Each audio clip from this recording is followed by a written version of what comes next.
If you guys didn't know, I've officially switched my live streams from Twitch to YouTube. In this video, I'm going to go over how I got here, the pros and why I'm switching to YouTube, the cons of switching, and what I learned from all this. I'm going to put a timestamp here for each part. So some of you might know that I used to stream on Mixer for about 2 years, and I was also a partner. I had around 55,000 followers and averaged around 90 viewers, which was great for me, and I was happy where I was. Then on June 22nd, there was the news that Mixer was shutting down and would be gone a month later. Mixer partners were offered a chance to be automatic Facebook gaming partners, which I declined and went straight to Twitch. The main reason I declined was because I didn't want to be in the exact same position like Mixer, always trying to catch up to its competitor. And a lot of Mixer streamers felt the exact same way and went to Twitch. But in hindsight, I think that 99% of all Mixer partners should have actually gone to Facebook, including me. But I could talk about that sometime in another video. So after the shutdown news, I fully switched to Twitch. So these are my first month stats on Twitch, which is pretty good, but not the same Mixer numbers, obviously. But at least I didn't have to start all over from zero. And the main struggle I had with Twitch was discovery. It was just such a change on Mixer because on Mixer I would meet like 20 new faces a day.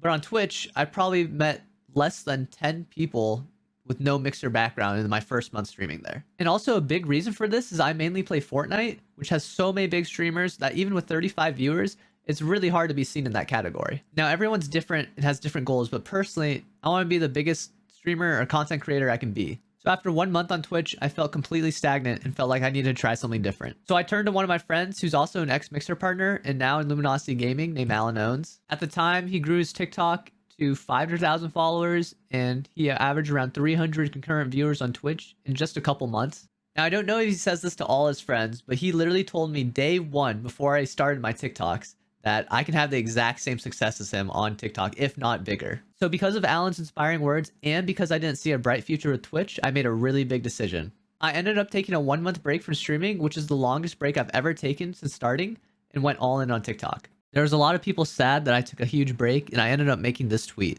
You can pause here if you want to read it all. And honestly, at the beginning, my videos weren't even doing that well, but I kept pushing and experimenting and trying new things until something stuck. Also, Alan gave me a lot of advice of the mistakes that he made, so I wouldn't have to make the same ones. And after 3 months of grinding on TikTok, I went from 2,000 followers to almost 1 million or 1 million, depending when this video is uploaded. And the craziest part is the goal for me in July was to hit 10,000 by the end of the year. So now with that background, we can go to the main topic, which is the pros of YouTube and why I'm switching. So with 1 million followers on TikTok, TikTok definitely makes the biggest portion of my community. So I wanted to stream on the platform that makes it the easiest to watch me. So I made 3 separate TikToks asking if they wanted me to stream on YouTube or Twitch.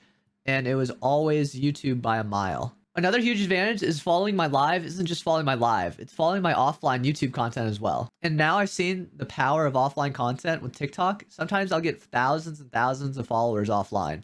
And if I can replicate that on YouTube and I can have both of them building me up, and then they can both help each other, that'd be amazing. Now, the third reason is similar to Mixer. I don't think there's that many streams, so I can make a huge footprint, even on the Fortnite category that I couldn't do on Twitch.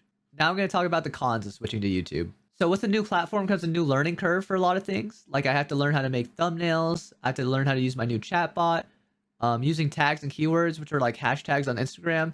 And there's probably more that I can't think of right now. Another huge problem I see with YouTube is what Mixer used to have is rebroadcast. If you go into YouTube Live, you'll see a lot of gaming channels do fake events with thousands and thousands of viewers that are just a giant loop of clickbait videos. Now, I don't really want to go into all the reasons why this is bad, but it mainly just hurts all the actual live streamers that are putting in hard work making live streams. And the main reason I didn't switch for so long was because so many of my friends stream on Twitch. I'm going to miss rating my friends, and we probably won't be in each other's channels as consistently as before, but it is what it is, and I gotta do what's best for my channel. And now the final section is what did I learn from all this and any advice I can give. So I think the big takeaway is to grow your brand outside of streaming. I know this is said all the time, but it can't be more true. Just imagine if I used TikTok when I was streaming on Mixer. Where could I be now? That could be you, but it doesn't have to be TikTok. It can also be Instagram, Twitter, or anything else. But I think TikTok's the best way to grow at this point in time. And if you guys made it this far, thank you for listening to my journey to YouTube Live. If you guys want me to answer anything more in depth, let me know in the comments. I'd be happy to try and answer as many questions as I can.